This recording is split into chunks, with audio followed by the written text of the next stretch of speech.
నమస్తే, welcome to Jayasimha వాచ. జయసింహ వాచకి స్వాగతం.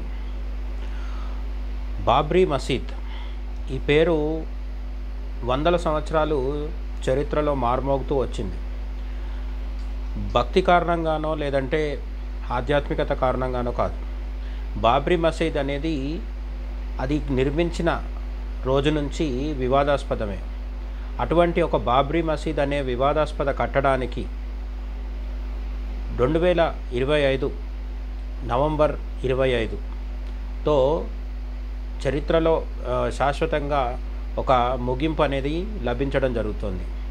మామూలుగా అమెరికాకి సంబంధించిన నీల్ ఆర్మ్స్ట్రాంగ్ అనే శాస్త్రవేత్త చంద్రుడి మీద కాలు మోపాడని చెప్తారు. అలా చంద్రుడి మీద కాలు మోపిన నీల్ ఆర్మ్స్ట్రాంగ్ చంద్రుడి మీద అమెరికా పతాకాన్ని, యుఎస్ ఫ్లాగ్ని అక్కడ పాతి వచ్చాడని చెప్పి మనకు చెప్తారు. ఆ వీడియోస్ కూడా మనకు, ఫోటోలు వీడియోస్ కూడా ఆన్లైన్లో కనిపిస్తూ ఉంటాయి. అంటే ఒక జెండాని పాతడం, ఒక జెండాని రెపరెపలాడించడం అంటే ఒక పని విజయవంతంగా ముగించాం అనే దానికి సంకేతం. ఇప్పుడు ఆధునిక కాలంలో అమెరికా చంద్రుడి మీద జెండా పాతడమే కాదు, పూర్వకాలం నుంచి కూడా మన రాజులు, చక్రవర్తులు ఏదైనా ఒక గొప్ప విజయం సాధించినప్పుడు విజయ స్తంభాలు, అలాగే విజయ కేతనాలు అనేవి నెలకొల్పుతూ రావడం అనేది మనకు చాలా వరకు తెలిసిందే చరిత్రలో. ఒక మహాసామ్రాజ్యాన్ని స్థాపించినప్పుడు లేదంటే ఒక పెద్ద యుద్ధంలో గెలిచినప్పుడు మన చక్రవర్తులు విజయ పతాకాలు ఎగురవేస్తూ ఉండేవాళ్ళు. ఆ విధంగా నరేంద్ర దామోదర్ దాస్ మోడీ, మన గౌరవనీయ మాననీయ ప్రధానమంత్రి, అయోధ్య రామాలయ సమున్నత శిఖరం మీద భవ్య రామాలయం అయోధ్యలో నిర్మిస్తామని కొన్ని శతాబ్దాలుగా, ముఖ్యంగా స్వతంత్రం వచ్చిన తర్వాత 1980ల తర్వాత అద్వానీ రథయాత్ర అనంతరం అనేక మంది చెబుతూ వచ్చారు భవ్య రామాలయ నిర్మాణం జరుగుతుంది అని. కానీ ఆ కల సాకారమైంది మోడీ నేతృత్వంలో భారతదేశం 2014 తర్వాత ముందుకెళ్తున్న క్రమంలో అది సాధ్యమైంది. అందులో నరేంద్ర మోడీ పాత్ర కూడా ఎంతో ఉందని చెప్పుకోక తప్పదు. కోర్టు ద్వారా పరిష్కారం అయినప్పటికీ అయోధ్య రామాలయానికి నరేంద్ర మోడీకి అవినాభావ సంబంధం అయితే ఖచ్చితంగా ఉంది. ఆయన సారథ్యంలో దేశం ఉన్నప్పుడే తీర్పు రావడం జరిగింది. 2022లో శంకుస్థాపన చేయడం కూడా నరేంద్ర మోడీ చేతుల మీదుగానే జరిగింది. ఆ తర్వాత 2024 జనవరిలో బాలరాముడి, రామ్లల్లా విగ్రహ ప్రాణప్రతిష్ఠ కార్యక్రమం కూడా నరేంద్ర మోడీనే చేశారు. ఇప్పుడు తాజాగా 2025 నవంబర్ 25వ తేదీన అయోధ్య భవ్య రామాలయం సంపూర్ణంగా నిర్మాణం పూర్తి చేసేసుకుంది అనేదానికి సంకేతంగా 3 సంవత్సరాల పాటు కొనసాగిన రామాలయ నిర్మాణం, అయోధ్య రామజన్మభూమి స్థానంలో రాముడు ఎక్కడైతే జన్మించాడో త్రేతాయుగంలో ఆ స్థానంలో మొదలుపెట్టిన రామాలయం నిర్మాణం మాత్రం పూర్తిగా సంపూర్ణమైపోయింది. కాబట్టి అక్కడ అయోధ్య రామాలయ శిఖరం మీద నరేంద్ర మోడీ ధ్వజాన్ని ఎగరవేస్తున్నారు. ఇటువంటి చారిత్రక సందర్భంలో మనం గ్రహించాల్సింది ఏంటంటే, ఆధునిక కాలంలో ముస్లిం పాలకుల దండయాత్రల్లో అనేక దేశాల్లో అనేక కట్టడాలు నేలమట్టం అవడం జరిగింది. క్రిస్టియన్ కట్టడాలు, జొరాస్ట్రియన్ కట్టడాలు, ఇరాన్ లాంటి దేశాల్లో జొరాస్ట్రియన్ మతానికి సంబంధించినవి కావచ్చు, మన దేశంలో హిందూ మతానికి సంబంధించినవి కావచ్చు. అలాగే ఈ మధ్యకాలంలో తాలిబాన్ 1.0 తాలిబాన్లు మొదటిసారి పరిపాలన కొనసాగించినప్పుడు బమియాన్ బుద్ధ విగ్రహాలను కూడా పేల్చేయడం జరిగింది. ఆ విధంగా ఇస్లామిక్ మత ఛాందసవాదము, మతోన్మాదము నేపథ్యంలో ఒకసారి ముస్లిం మత ఛాందసవాదుల చేతుల్లోకి వెళ్ళిన తర్వాత తిరిగి దాన్ని సాధించుకున్నది అంటే మాత్రం ఆధునిక చరిత్రలో కేవలం భారతదేశంలోని హిందుత్వవాదులు సాధించిన ఒక గొప్ప విజయంగా మాత్రం దీన్ని చెప్పుకోక తప్పదు. దీని టైం లైన్ అంతా మనం ఒకసారి గమనిద్దాం. అంటే 1528 ఆ కాలంలో మొదలైన సంఘర్షణ, అక్కడున్న ఒక గుడిని బాబర్ తరఫున వచ్చిన ఒక సైన్యాధిపతి తన మతోన్మాదం కారణంగా అక్కడున్న ఒక హిందూ దేవాలయాన్ని, రాముడి ఆలయాన్ని నేలకూల్చి దాని మీద బాబ్రీ మసీద్ కట్టాడనేది చరిత్ర మనకు చెప్తున్న ఇది. దీని మీద ఎవరికైనా అనుమానాలు ఉన్నప్పటికీ దాని మీద హిందువులు వందల సంవత్సరాలుగా, అంటే 1500 నుంచి మొదలు పెడితే 2000 సంవత్సరం తర్వాత కూడా నిరంతర పోరాటం చేస్తూ 2025కి ఆ పోరాటాన్ని సంపూర్ణం చేసుకోవడం జరిగింది. 1528 ఆ ప్రాంతంలో ఎవరు పోరాడారో మనకిప్పుడు పేర్లు తెలియకపోవచ్చు, కానీ అప్పటి నుంచి మొదలు పెడితే అద్వానీ రథయాత్ర వరకు, అద్వానీ రథయాత్ర తర్వాత నరేంద్ర మోడీ పాలనలో ఆలయ నిర్మాణ ప్రారంభం వరకు, ఇప్పుడు ఆలయ నిర్మాణ సంపూర్ణమైపోయింది. ఆలయం ఇప్పుడు సంపూర్ణంగా భక్తులకి అందుబాటులోకి రాబోతుంది. బాలరాముడు, రాజారాముడు, సీతమ్మవారితో కలిసి కొలువైన రాముడు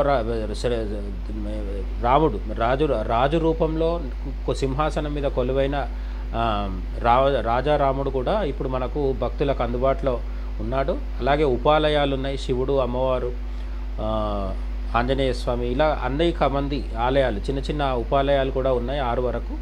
ఇవన్నిటితో కలిసి భవ్యంగా కళకళలాడుతున్న ఆలయము నిర్మాణం సంపూర్ణమైందనే దానికి సంకేతంగా నవంబర్ 25వ తేదీ 2025లో నరేంద్ర మోడీ అయోధ్య ఆలయ శిఖరం మీద, ఆ 160 అడుగుల సమున్నతమైన శిఖరం మీద అనేక అడుగుల భవ్య రూపంతో రెపరెపలాడే ఒక మహోన్నతమైన కాషాయ ధ్వజాన్ని నరేంద్ర మోడీ ఎగరేస్తూ 4 కిలోమీటర్ల దూరం నుంచే ఈ అయోధ్య రామాలయం మీద ఉన్న సమున్నతమైన ధ్వజం ఏదైతే ఉందో, కాషాయ ధ్వజం, అది 4 కిలోమీటర్ల దూరం నుంచే భక్తులకు కనిపిస్తూ రామాలయంలోకి రారమ్మంటూ ఇక మీదట స్వాగతం పలకబోతుంది. ఆ విధంగా నరేంద్ర మోడీ చేతుల మీదుగా ఎగురుతున్న కాషాయ ధ్వజం ఏదైతే ఉందో అది ఇక మీదట బాబ్రీ అనే ఏదైతే వివాదాస్పద అంశం ఉందో ఆ వివాదాస్పద అంశానికి ది ఎండ్ కార్డ్ అనమాట, శుభం కార్డు వేసేస్తూ సంపూర్ణంగా ఇక దాన్ని చరిత్రలో కలిపేస్తూ ఈ కాషాయ ధ్వజం ఇక మీదట శాశ్వతంగా సనాతన ధర్మానికి సంకేతంగా, రామరాజ్యానికి, రామో విగ్రహవాన్ ధర్మ అంటారు కదా, రాముడే ధర్మం, ధర్మం యొక్క రాముడు కాదు, రాముడే ధర్మం. కాబట్టి అటువంటి రాముడు కొలువై ఉన్న గుడి మీద సనాతన ధర్మానికి, శాశ్వత ధర్మానికి సంకేతంగా ఇక మీదట కాషాయ ధ్వజం రెపరెపలాడబోతోంది. అటువంటి ఒక చారిత్రకమైన ఒక ధ్వజాన్ని రెపరెపలాడించే గొప్ప పుణ్యము నరేంద్ర మోడీ మూట కట్టుకుంటున్నారు. ఆయన మరోసారి తాను కారణ జన్మునని దీని ద్వారా నిరూపించుకోవడం అయితే జరిగింది. సరే, ఒకసారి మనం ఇప్పుడు చరిత్రలోకి వెళ్దాం. చరిత్రలోకి వెళ్తే అయోధ్య రామాలయ జన్మభూమి ఉద్యమం అనేది కావచ్చు, పోరాటం అనేది కావచ్చు, నిన్న ఈరోజు లేదంటే ఒక నెల, ఒక వారం, ఒక సంవత్సరం అలా సాగింది కాదు. కొన్ని దశాబ్దాలు కూడా కాదు, కొన్ని శతాబ్దాల పాటు కొనసాగిన ఒక అలుపెరుగని హైందవ జాతి చేసిన ఒక గొప్ప పోరాటం. అయితే ఇది సామాన్య ముస్లింలకు వ్యతిరేకం అయితే కాదు. ఇక్కడ సమస్య ఏంటంటే ఒక సామాన్య ముస్లింకి ఇంకొక సామాన్య హిందూకి మధ్య జరిగిన వ్యక్తిగత పోరాటం, వ్యక్తిగత యుద్ధం అయితే ఇది కాదు. ఇది ఒక సనాతన ధర్మాన్ని పాటించే హైందవ జాతి కొనసాగించిన సామూహిక పోరాటం, అస్తిత్వ పోరాటం. ఇది కేవలం ఒక గుడి కోసం జరిగింది అని అనుకోవడం కాదు. ఒక జాతి తన అస్తిత్వాన్ని కాపాడుకునే క్రమంలో భాగంగా రాముడు జన్మించిన రామ జన్మభూమి కేంద్రం ఏదైతే ఉందో ఆ ప్రధానమైన కేంద్రంలో ఒక ఆలయాన్ని పునర్నిర్మాణం చేసుకోవడానికి కేవలం బలప్రయోగం కాకుండా న్యాయ పోరాటం చేస్తూ, ధర్మ పోరాటం చేస్తూ శతాబ్దాల పాటు నిరీక్షించి చివరికి ఇప్పుడు కళని సంపూర్ణంగా సాకారం చేసుకుంది. మనం ఒకసారి అసలు ఇది ఎప్పుడు జరిగిందో చాలా క్లుప్తంగా ఒక 10 ఫ్యాక్ట్స్, 10 టాప్ పాయింట్స్, అంటే 10 ప్రధానమైన సమాచార అంశాల ద్వారా మనం దీన్ని అర్థం చేసుకునే ప్రయత్నం చేద్దాం. ఈ కథ, ఈ మొత్తం వివాదము దురదృష్టకరమైన రామ జన్మభూమిలో రాముడి ఆలయాన్ని కూల్చేయడం అనేది జరిగింది 1528 లేదా 29, ఆ 2 సంవత్సరాల మధ్యలో అని చెప్తారు. అప్పుడు మొఘల్ సామ్రాజ్యాన్ని భారతదేశంలో స్థాపించిన, భారతదేశం మీదకి దండెత్తి వచ్చిన బాబర్ అనే రాజు ఆ తర్వాతి కాలం రాజుల్లాగా అక్బర్ లాగానో, షాజహాన్ లాగానో, జహంగీర్ లాగానో ఈ దేశంలో పుట్టినవాడు కాదు. బాబర్ అనేవాడు వేరే దేశంలో పుట్టి భారతదేశం మీదకి దండెత్తి వచ్చి ఇక్కడ రాజ్యాన్ని స్థాపించడమే కాకుండా ఇక్కడ ఇస్లాంని విస్తరింపజేద్దామనే ప్రయత్నం చాలా బలంగా చేశాడు. ఆ బాబర్ పంపిస్తే బాబర్ యొక్క కమాండర్ అంటే సైన్యాధిపతి మిర్ బకీ అనే అతను అయోధ్య ఉన్న ప్రాంతానికి దండెత్తి రావడం జరిగింది. ఇది 1528లో వచ్చి అక్కడున్న ఆలయాన్ని కూల్చి బాబ్రీ మసీద్ కట్టాడు. బాబర్ పేరు మీద మసీద్ కట్టడం వల్ల అది బాబ్రీ మసీద్ అయింది. నిజానికి చరిత్రలో చాలా సంవత్సరాల పాటు, చాలా కాలం పాటు మసీద్ ఏ జన్మస్థానం అని కూడా దాన్ని అనేవాళ్ళు. జన్మస్థానంలో కట్టిన మసీదు అని దాన్ని వ్యవహరించేవాళ్ళు. కానీ తర్వాత కాలంలో అది బాబ్రీగా బాగా ఫేమస్ అయింది. 1553-59 మధ్య కాలంలో 1528లో వివాదాస్పద కట్టడం నిర్మించడం జరిగితే 1853-59 మధ్యలో చరిత్రలో రికార్డ్ అయిన, అంతకుముందు మొఘల్ రాజుల కాలంలో కొంత ప్రయత్నాలు జరిగినప్పటికీ బ్రిటిషర్లు భారతదేశాన్ని ఆక్రమించి బ్రిటిషర్ల చేతిలో భారతదేశం ఉన్న కాలంలో 1853-59 మధ్యకాలంలో మొదటిసారి చరిత్రలో రికార్డ్ అయిన హిందూ ముస్లిం క్లాషెస్, హిందూ ముస్లిం మత ఘర్షణలు జరిగాయని చెప్తారనమాట.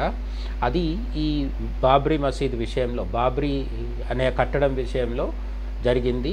అప్పుడు బ్రిటిషర్లు వర్షిప్ ఏరియాస్, ముస్లింలు హిందువులు ప్రార్థనలు పూజలు చేసుకోవడానికి ఎవరిది వాళ్లకు ఆ బాబ్రీ మసీద్ ఉన్న ఒక వివాదాస్పద ప్రాంతంలో, రామజన్మభూమి ప్రాంతంలో వర్షిప్ ఏరియాస్ని డివైడ్ చేయడం జరిగింది. ఇద్దరికి స్థలాలని వేరువేరుగా కేటాయించడం జరిగింది. 1947లో స్వతంత్రం వచ్చాక 1949లో ఐడల్స్ ఆఫ్ రామ్లల్లా అని చెప్తున్న బాలరాముడి విగ్రహాలు ఏవైతే ఉన్నాయో ఆ బాలరాముడికి సంబంధించిన ఇంకా కొన్ని విగ్రహాలు, ఈ మొత్తం అంటే ప్రధానంగా బాలరాముడి విగ్రహం బాబ్రీ మసీదులో అక్కడ ప్రత్యక్షమైంది అని హిందూ విశ్వాసపరులు చెప్తూ ఉంటారు. మామూలుగా అక్కడ ఎవరో తీసుకొచ్చి పెట్టారనేది కూడా ఒక ఆరోపణ ఉంది, ఒక వాదన ఉంది. ఏదేమైనప్పటికీ 1949 నుంచి ఈనాటి వరకు కూడా నిరంతరంగా బాలరాముడికి అక్కడ పూజలు జరుగుతూనే ఉన్నాయి.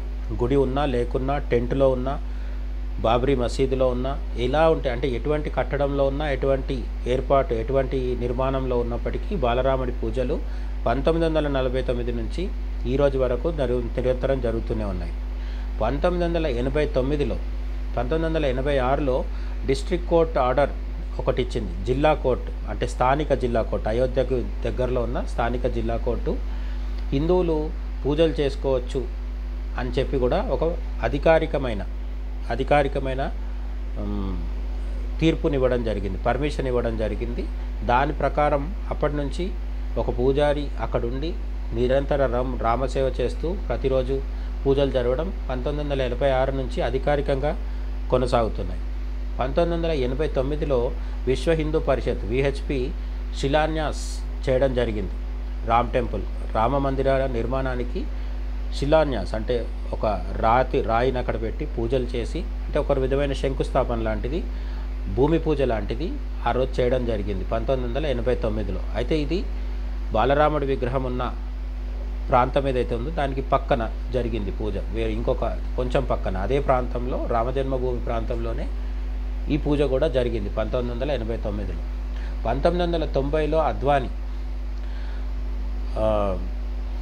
బీజేపీలో అద్వానీ శకం నడుస్తున్న కాలంలో అద్వానీ తన జీవితకాలం మొత్తంలో చేసిన అతి గొప్ప కార్యక్రమాల్లో ఒకటైన రథయాత్ర, బాబ్రీ మసీద్ స్థానంలో రామజన్మభూమిలో భవ్య రామాలయ నిర్మాణం జరగాలి అని లాల్ కృష్ణ అద్వానీ గారు రథయాత్ర చేయడం జరిగింది. ఇది 1990లో. అప్పుడు ములాయం సింగ్ యాదవ్ ప్రభుత్వం ఉత్తరప్రదేశ్లో ఉండేది.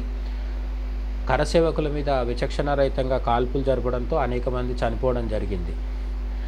ఆ విధంగా అనేక మంది ప్రాణత్యాగాల తర్వాత 1992 డిసెంబర్ 6 ఆ రోజు ఏం జరిగిందో చాలామందికి తెలిసే ఉంటుంది. బాబ్రీ మసీదు ఎట్టకేలకి కరసేవకుల చేతుల్లో నేలమట్టం అయిపోయింది. కరసేవకులు 1992లో బాబ్రీ మసీదుని కూల్చేసిన తర్వాత దేశవ్యాప్తంగా మత ఘర్షణలు విపరీతంగా చెలరేగిన విషయం కూడా మనకు తెలిసిందే. 1993లో దావూద్ ఇబ్రాహీం ముంబైలో అటు మిగతా అనేక ప్రాంతాల్లో బాంబు పేలుళ్లకు పాల్పడి వందల మందిని పొట్టన పెట్టుకోవడం కూడా జరిగింది. ఆ తర్వాతే దావూద్ ఇబ్రాహీం పాకిస్తాన్ పారిపోయి ఇప్పటికీ అక్కడే కరాచీలో ఉంటున్నాడు అనేది ప్రస్తుతానికి సమాచారం, అనధికారిక సమాచారం. ఇక ఆ తర్వాత 2010లో అలహాబాద్ హైకోర్టులో, అంటే బాబ్రీ కూల్చిన తర్వాత ఇటు హిందూ పక్షం అటు ముస్లిం పక్షం ఇద్దరు కూడా కోర్టుకు వెళ్ళడంతో అలహాబాద్ హైకోర్టులో వాదనలు పూర్తయి 2010 సంవత్సరంలో 3 భాగాలుగా రామజన్మభూమి ప్రాంతాన్ని విభజించి 3 పార్టీలకి, అంటే ముస్లింలకి, హిందువులకి, అక్కడున్న ఇంకొక మఠం వాళ్ళకి ముగ్గురికి కూడా భూమిని పంచడం జరిగింది కోర్టు వాళ్ళు. అంటే 2 భాగాలు హిందువులకే, ఒక భాగం ముస్లింలకు ఇచ్చి అక్కడే గుడి మసీదు పక్కపక్కన ఉండాలని అలహాబాద్ హైకోర్టు తీర్పునిచ్చింది. కానీ మళ్ళీ సుప్రీంకోర్టుకు వెళ్ళడంతో 2010లో అలహాబాద్ హైకోర్టు తేల్చినప్పటికీ 2019 వరకు మనం వెయిట్ చేయాల్సి వచ్చింది. ఆ నిరీక్షణ తర్వాత 2019 నవంబర్ 9 తేదీన, ఇదే నవంబర్ నెలలో 9వ తేదీన సుప్రీంకోర్టు ఎట్టకేలకు అయోధ్య విషయంలో అంతిమ తీర్పునిచ్చేయడం జరిగింది. దాని ప్రకారం ముస్లింలు మసీదు కట్టుకోవడానికి మరో ప్రాంతంలో, రామాలయానికి కొంత దూరంలో వేరే ప్రాంతంలో 5 ఎకరాల భూమిని కేటాయించి ప్రభుత్వం వాళ్ళకు భూమిని ఇవ్వాలనే తీర్పు ఇస్తూ రామజన్మభూమి బాబ్రీ కూల్చేసిన ప్రాంతం ఏదైతే ఉందో ఆ సంపూర్ణమైన రామజన్మభూమి మొత్తం ప్రాంతాన్ని కూడా హిందువులకు,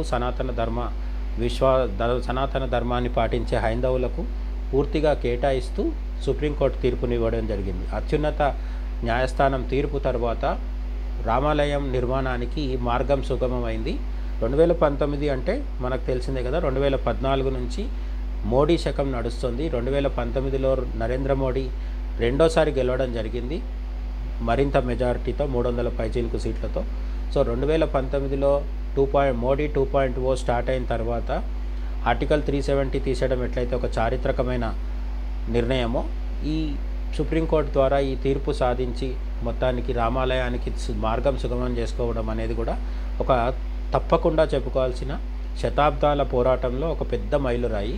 9 నవంబర్ 2019 సంవత్సరంలో కోర్టు తీర్పు వచ్చిన తర్వాత ఇంకా రామాలయ నిర్మాణానికి ప్రయత్నాలు ఊపందుకున్నాయి. 2019 నుంచి మొదలు పెడితే 2022 వరకు నిర్మాణం కొంత భాగం పూర్తయిన తర్వాత బాలరాముడి ప్రతిష్ఠ చేసి 2022లో భూమి పూజ చేయడం జరిగింది. 2022లో భూమి పూజ చేసి మొదలు పెడితే 2024లో జనవరి నెలలో బాలరాముడి ప్రతిష్ఠ జరిగింది. 2025 అంటే సంవత్సరం తర్వాత ఇప్పుడు రాజారాముడి ప్రతిష్ఠ కూడా పూర్తయిపోయింది. ఆలయ నిర్మాణం సంపూర్ణంగా పూర్తయింది. ఉపాలయాల నిర్మాణం కూడా పూర్తయింది. అన్నీ పూర్తయిపోయిన తర్వాత ఇంకా అయోధ్య రామాలయం 3 ఏళ్ల నిర్మాణ కార్యక్రమాల తర్వాత భక్తులకు 100% అన్ని సౌకర్యాలు, అన్ని రకాల క్రతువులు పూర్తి చేసుకొని దర్శనానికి సిద్ధంగా ఉందనే దానికి సంకేతమే నరేంద్ర మోడీ ఆలయ గోపురం పైన, ఆలయ ప్రధాన గోపురం పైన రెపరెపరాడించబోయే ధ్వజారోహణం అంటారు కదా, జెండాను ఎగరవేయబోయే చారిత్రక సందర్భం నవంబర్ 25, 2025 అన్నమాట. అయితే మనం తెలుసుకోవాల్సిన విషయాలు ఇంకా కొన్ని ఉన్నాయి. ఏంటి అంటే, ఈ కాషాయ ధ్వజం ఏదైతే ఉందో, నరేంద్ర మోడీ ఎగరవేస్తున్న కాషాయ ధ్వజం ఏదైతే ఉందో దీనికి అనేక ప్రత్యేకతలు ఉన్నాయి. 2025 నవంబర్ 25న సగర్వంగా సనాతన ధర్మము రాముడు ధర్మస్వరూపుడైన రాముడి అనుగ్రహంతో హైందవ జాతి సాధించిన ఒక చారిత్రక విజయానికి, శతాబ్దాల పోరాటానికి పరాకాష్ఠ ఏదైతే మనం చేరుకున్నామో దానికి సంకేతంగా రెపరెపలాడే కాషాయ ధ్వజం 161 అడుగుల శిఖరం మీద ఎగురుతూ ఉంటుందన్నమాట. అంటే గోపురం, ఆలయ గోపురము 161 అడుగులు, దాని మీద కాషాయ ధ్వజం ఎగురుతూ ఉంటుంది. ఇంకా దీని పరిమాణం అంటే సైజు విషయంకి వస్తే 10 అడుగుల ఎత్తు, అలాగే 20 అడుగుల పొడవు ఉంటుంది. అంటే ఈ జెండా మనం చూసే త్రివర్ణ పతాకం భారతదేశ జెండాలా కాకుండా ట్రయాంగులర్ షేప్లో, త్రికోణాకారంలో ఉంటుంది. అంటే ఒకవైపుకి వచ్చినప్పుడు మనం రామాయణ భారత సినిమాలు, సీరియల్స్, టీవీ తెర మీద చూసినప్పుడు రథం పైన ఎటువంటి జెండాలు అయితే ఉంటాయో అటువంటి ఆకారంలో స్క్వయర్గా, రెక్టాంగిల్గా కాకుండా ట్రయాంగులర్ షేప్, త్రిభుజాకారంలో ఉంటుందన్నమాట. ఇది 2 నుంచి 3 కేజీల బరువు ఉంటుంది అని చెప్తున్నారు, నిపుణులు చెప్తున్నారు. ఎందుకు అంటే చాలా 200 కిలోమీటర్ల వేగంతో గాలులు వీచినప్పటికి కూడా తట్టుకోగలిగి చిరిగిపోకుండా ఉండి అనేక నెలల పాటు కొనసాగగలిగే విధంగా దృఢమైన, నాణ్యమైన బట్టతో తయారు చేస్తారు కాబట్టి, వస్త్రంతో తయారు చేస్తారు కాబట్టి ఈ కాషాయ ధ్వజం 10 అడుగుల ఎత్తు, 20 అడుగుల పొడవు ఉండడం వల్ల చాలా బరువుగా ఉంటుంది. 2 నుంచి 3 కేజీల బరువు ఉంటుంది. ఇది కేవలం ఫ్లాగ్ మాత్రమే. మళ్ళీ ఫ్లాగ్కుండే పోల్ అంటే జెండాకుండే జెండా కర్ర, ఇవి మిగతావన్నీ వేరు. బట్ట, ఆ వస్త్రం యొక్క సైజ్, బంగారు దారంతో చేతితో కుట్టిన కుండలు, సూర్యుడు. ఈ జెండా మీద, కాషాయ ధ్వజం మీద ఏమేమి ఉండబోతున్నాయనేది కూడా చాలా ఆసక్తికరమైన విషయం. మనకు తెలుసు, నరేంద్ర మోడీ కొత్త పార్లమెంట్ భవనం నిర్మించిన తర్వాత తమిళనాడుకు సంబంధించిన చోళరాజులకు సంబంధించిన ఒక ధర్మదండాన్ని తీసుకొచ్చి పార్లమెంట్లో పునఃప్రతిష్ఠింపజేయడం జరిగింది. నెహ్రూ కాలంలో దాన్ని పక్కన పడేస్తే నరేంద్ర మోడీ దాన్ని మళ్ళీ చరిత్రలోంచి తవ్వి తీసుకొచ్చి దాన్ని పార్లమెంట్లో సమున్నత స్థానంలో పెట్టడం జరిగింది. ఆ విధంగా చరిత్రకు సంబంధించిన, భారతీయ చరిత్రకు సంబంధించిన ఒక్కొక్క అంశాన్ని వెలికి తీస్తూ వస్తున్న నరేంద్ర మోడీ ఇప్పుడు ఈ కాషాయ ధ్వజం మీద కూడా కొన్ని ప్రత్యేకతలు ఉండేలాగా జాగ్రత్తలు తీసుకోవడం జరిగింది. ప్రధానంగా రామజన్మభూమి ట్రస్ట్ ఇవన్నీ చేసినప్పటికీ నరేంద్ర మోడీ మార్గదర్శనంలో జరుగుతోంది. నరేంద్ర మోడీనే జెండాను ఎగురవేస్తున్నారు కాబట్టి దాని మీద ఏమున్నాయంటే సూర్యుడు, రాముడిని ఇనకులానికి సంబంధించిన, ఇనుడు అంటే సూర్యుడు, అట్లనే రఘుకుల సూర్యవంశం అని చెప్తారు కదా, సూర్యవంశం, చంద్రవంశం అనేవి మన రామాయణ భారతాల్లో ప్రధానమైన రాజుల వంశాలన్నమాట. ఈ సూర్యవంశం, చంద్రవంశం అనేవి ఇప్పటికీ ఉత్తరాదిలో మేము చంద్రవంశ క్షత్రియులము, సూర్యవంశ క్షత్రియులం అని చెప్పుకునే క్షత్రియ కులానికి సంబంధించిన వాళ్ళు ఇప్పటికీ మనకు కనిపిస్తూ ఉంటారనమాట. అంటే సూర్యవంశం, చంద్రవంశం అనేవి ఏదో పుక్కిటి పురాణంలో చెప్పిన అభూత కల్పనలు కాదు. సూర్యవంశ రాజులు, చంద్రవంశ రాజులు మహాభారత యుద్ధం కాలం వరకు కూడా నిరంతరంగా క్రమంగా ఒకరి తర్వాత ఒకరు కొనసాగుతూ వచ్చేవాళ్ళు. అయితే కలియుగం ప్రారంభమైన తర్వాత గత 5000 సంవత్సరాల్లో, మరి ముఖ్యంగా ఇస్లామిక్ దండయాత్రలు, బ్రిటిష్ పాలన కాలంలో ఈ సూర్యవంశం, చంద్రవంశం అనేవి ప్రాధాన్యాన్ని కోల్పోవడం జరిగింది. ఆ అనుక్రమం కూడా అదుపు తప్పి, అంటే వాళ్ళ పాలన ముగిసిపోవడంతో ఇప్పుడు ఆ వంశాల గురించిన సరైన వివరాలు మనకు దొరకట్లేదు. కొంత చెప్తున్నప్పటికీ వాటి మీద అనేక భిన్నవాదనలు ఉంటాయి. కానీ సూర్యవంశం, చంద్రవంశం అనేవి చాలా నిజం. అందుకు సంకేతంగా ఈ అయోధ్య రామాలయం మీద ఎగిరే జెండాలో సూర్యుడి గుర్తుంటుంది. సూర్యుడి తర్వాత మనువు తర్వాత అట్లా అనేక మంది రాజుల పేర్లు మనకు వాల్మీకి రామాయణంలో కనిపిస్తాయి. ఆ విధంగా వాళ్ళందరి వారసుడే దశరథుడు. దశరథుడి యొక్క కొడుకు మర్యాద పురుషోత్తముడైన రాముడు. కాబట్టి రాముడిది సూర్యవంశం అనే దానికి గుర్తుగా సూర్యుడు కాషాయ ధ్వజం మీద ఉంటాడు. రెండోది ఓంకారం ఉంటుంది. ఓం సింబల్, ఓం సంకేతం కూడా ఉంటుంది. సంస్కృత అక్షరాల్లో ఓం అనేది ఉంటుంది కదా, అది. ఆ ఓంకారం ఎందుకు ఉంటుంది అంటే ఓం అనేది మన సనాతన ధర్మానికి ప్రధానమైన మూలం. ఓంకారం నుంచే ఈ సృష్టి మొత్తం వచ్చింది. ఈ సృష్టిలో ఇప్పటికీ ప్రతిధ్వనిస్తూ ఉండే శబ్దం ఓంకారం అని మనం నమ్ముతాం. అలాగే ప్రతిరోజు కూడా ఓంకారం ఉచ్చరించకుండా ఎటువంటి అపర కర్మలు ఏవి కూడా చేయరు. ఓంకు లేనిదే మనకు ఓం లేనిదే హిందూ మతం లేదు, సనాతన ధర్మం లేదు. కాబట్టి ఈ ఏకాక్షర మంత్రమైన ప్రణవనాదమైన ఓంకారం కూడా రామ ధ్వజం మీద, శ్రీరాముడి అయోధ్యలో ఉండే శ్రీరాముడి ధ్వజం మీద ఉండబోతుంది. అయితే సూర్యుడు ఓంకారం కంటే కూడా ఇంకా ఆసక్తికరమైనది ఏంటంటే కోవిదార వృక్షం. ఈ కోవిదార వృక్షం అంటే ఏంటంటే కశ్యప మహర్షి దీన్ని సృష్టించాడని పురాణాలు చెప్తున్నాయి. ఇది ఒక హైబ్రిడ్ వృక్షం అన్నమాట. హైబ్రిడ్ అంటే రెండు రకాల వృక్షాలు కలిస్తే వచ్చింది, మందారము పారిజాతం. ఈ రెండు రకాల వృక్షాలు కలిస్తే ఒక కొత్త వృక్షం ఏర్పడింది. అంటే భారతదేశంలో ఆయుర్వేదాన్ని తీసుకున్నా సరే, వృక్షశాస్త్రాన్ని తీసుకున్నా సరే, మొక్కలు, వృక్షాలు, అడవులు, వీటి మీద మన ఋషులకు ఎంతో పరిజ్ఞానం ఉండేది. దానికి సంకేతంగా కశ్యప మహర్షి ఈ రెండు వృక్షాలు కలిపి ఒక కొత్త వృక్షాన్ని సృష్టించడం జరిగిందని పురాణం చెప్తుంది. దాన్ని కోవిదార వృక్షం అంటారు. అయితే ఈ కోవిదార వృక్షం ప్రస్తుతం లేదని కొందరు అంటారు, ఉందని కొందరు అంటారు. దీని మీద భిన్నమైన వాదనలు ఉన్నాయి. ఏదేమైనప్పటికీ అయోధ్య రాజుల కాలంలో రాముడి కంటే ముందు వాళ్ళు, రాముడి తర్వాత వాళ్ళు, లవకుశులు, వీళ్ళందరూ కూడా ఈ కోవిదార వృక్షాన్ని తమ అధికారిక చిహ్నంగా వాడేవారని మనకు వాల్మీకి రామాయణం చెప్తుంది, తులసిదాస్ రామాయణం చెప్తుంది. అలాగే కొన్ని పెయింటింగ్స్లో కూడా ఈ వృక్షాన్ని మన చిత్రకారులు వేయడం జరిగిందనమాట. ఇవన్నిటిని పట్టుకొని ఇండాలజిస్టులు, అంటే ఇండియాకు సంబంధించిన చరిత్రను అధ్యయనం చేసేవాళ్ళు సశాస్త్రీయంగా, ఇదేదో అభూత కల్పన కాదు, శాస్త్రీయంగా దీన్ని నిరూపించడం జరిగింది చరిత్రకారులు. వాళ్ళు చెప్పిన దాని ప్రకారం ఆ కోవిదార వృక్షం ఎలా అయితే ఉంటుందో అదే దాన్ని ఈ కాషాయ ధ్వజం మీద ముద్రించబోతున్నారు అన్నమాట. సూర్యుడు, ఓంకారము, కోవిదార వృక్షం మూడు ఉంటాయి. అలాగే 200 కిలోమీటర్ల వేగంతో గాలులు వస్తే కూడా తట్టుకునేటట్టుగా దీన్ని తయారు చేయడం జరిగింది. చాలా నాణ్యమైన వస్త్రంతో పాటు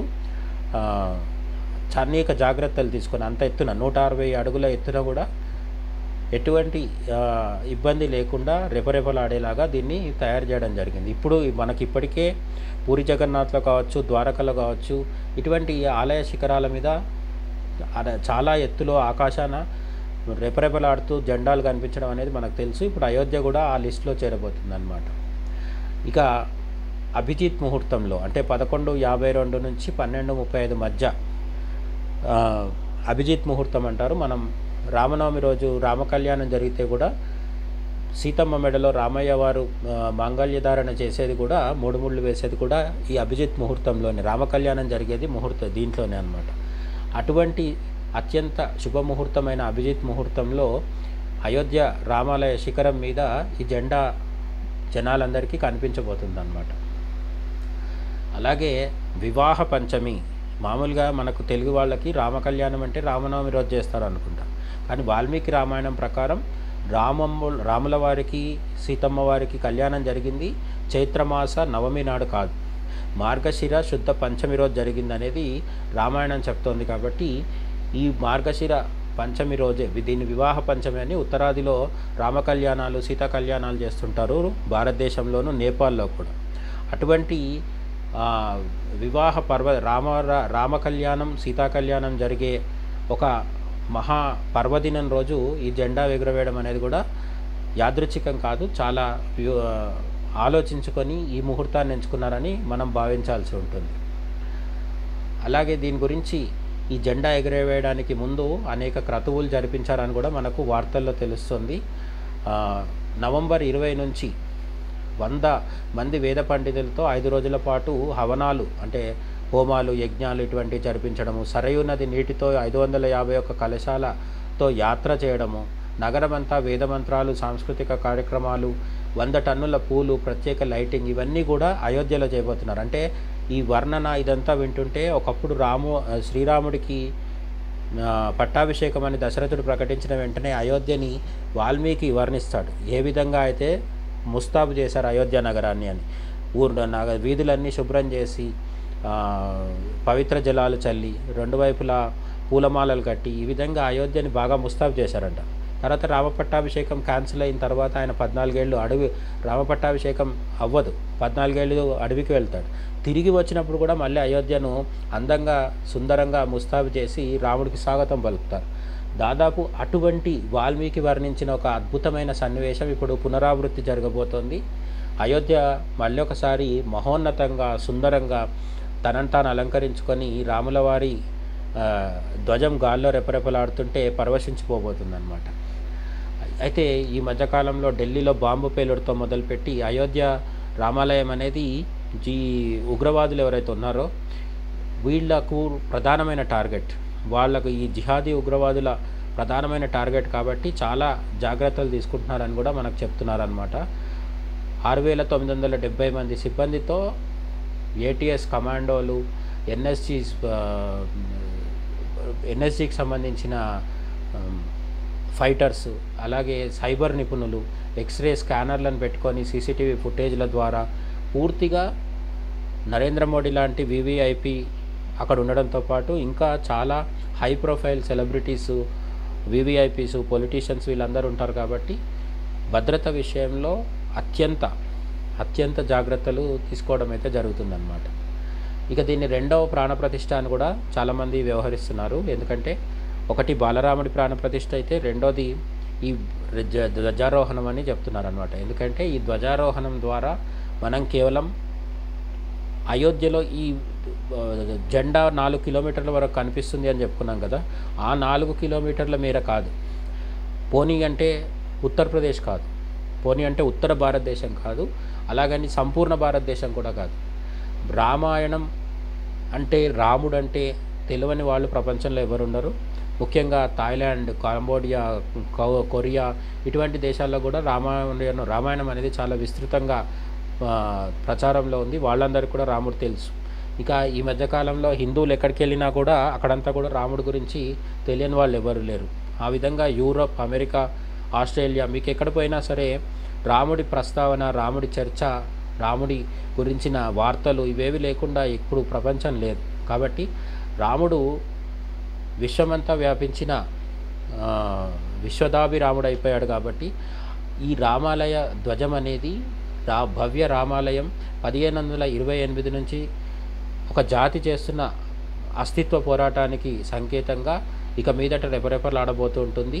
ఆ రెపరెపలాడుతూ ప్రపంచం మొత్తానికి ఇదొక సకర్వ సంకేతంగా భారతీయ సంస్కృతి ద్వారా మనం అందించబోతున్నాం అనేది మనం తప్పకుండా చెప్పుకోవాలి. అటువంటి ఒక గొప్ప చారిత్రక ధ్వజం కారణజన్ముడైన మన నరేంద్ర మోడీ చేతుల మీదుగా ఎగరడం అనేది మనం కూడా చాలా సంతోషపడాల్సిన విషయం. జై హింద్, జై శ్రీరామ్.